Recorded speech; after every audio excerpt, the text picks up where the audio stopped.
चुनाव होता रहेगा, प्रभारी अध्यक्ष गायब रहेंगे, तो इस तरह की चीजें तो खुल के आती ही जाती है ना।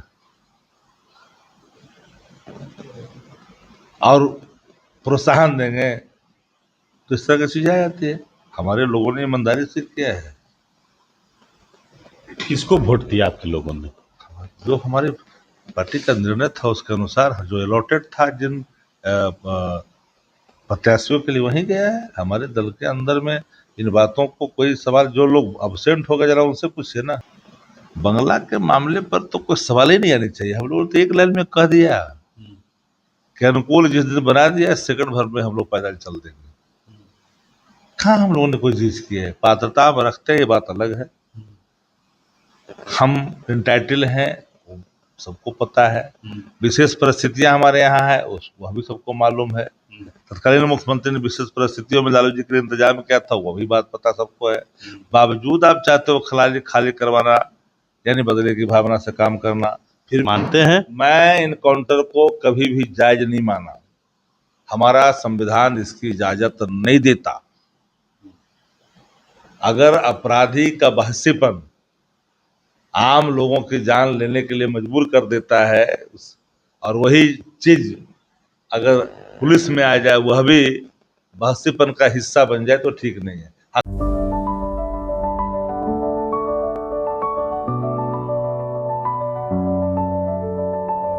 Goal the result. नमस्कार, न्यूज फॉर नेशन देख रहे हैं और मैं हूं आपके साथ रंजन सिंह।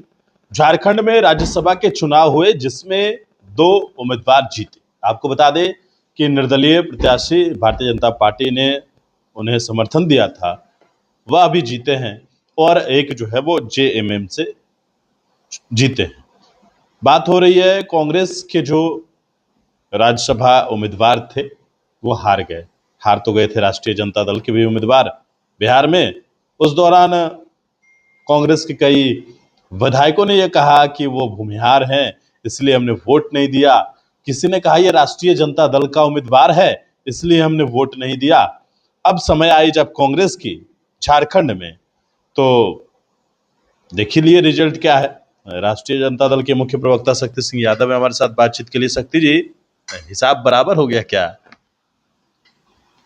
राष्ट्रीय जनता दल सदैव यारी निभाती है मजबूती से, गठबंधन में निभाती है मजबूती से, और हम लोग सबको, जिसके साथ रहते हैं, सबको मदद करते हैं। जो लोग ये बोल रहा है कि लेने नहीं आता, देने नहीं आता, अपनी गरिमा को बचाए रखनी चाहिए, लक्ष्मण रेखा को नहीं लांघनी चाहिए। हम लोग को पता न है दर्द कहाँ है। मान लिया जाए कि हरियाणा कैसे हो गया, मध्य प्रदेश कैसे हो गया, तो बता दीजिए हमको, ये कैसे हो गया?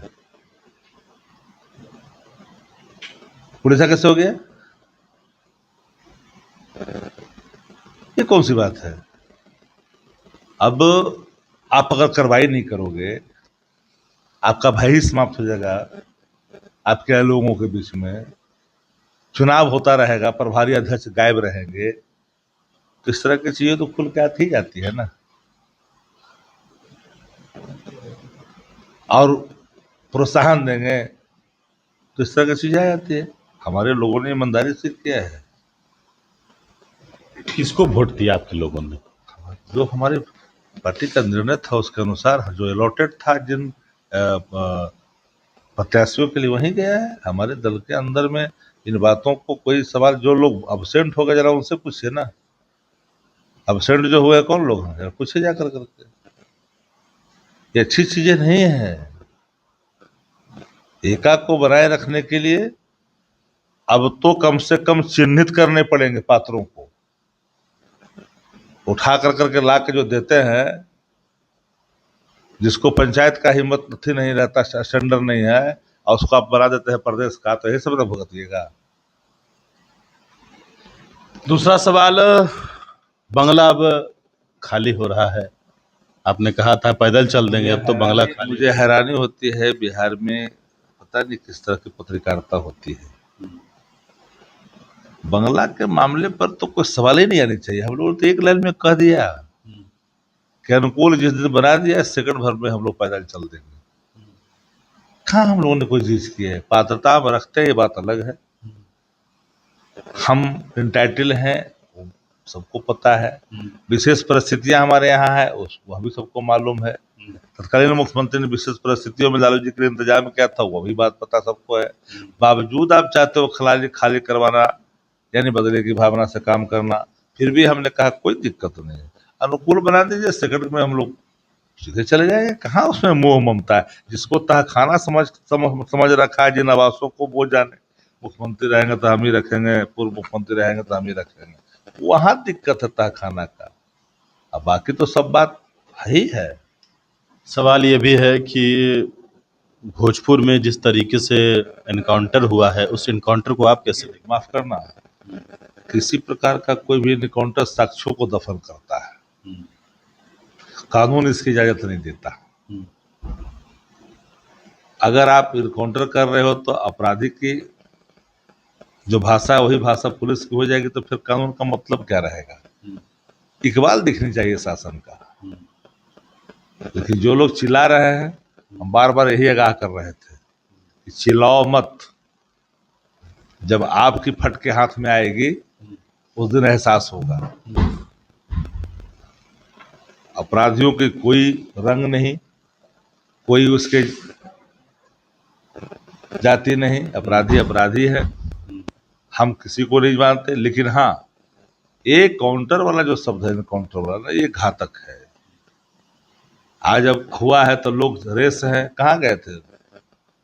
और समय जांच की मांग कर, सब जांच करा दो जितने भी काउंटर। सवाल तो उस समय भी हमने पूछा था अरे आपसे। काउंटर सब जितने हुए सबकी जांच करा दो, एक की क्यों, सबकी जांच कराओ।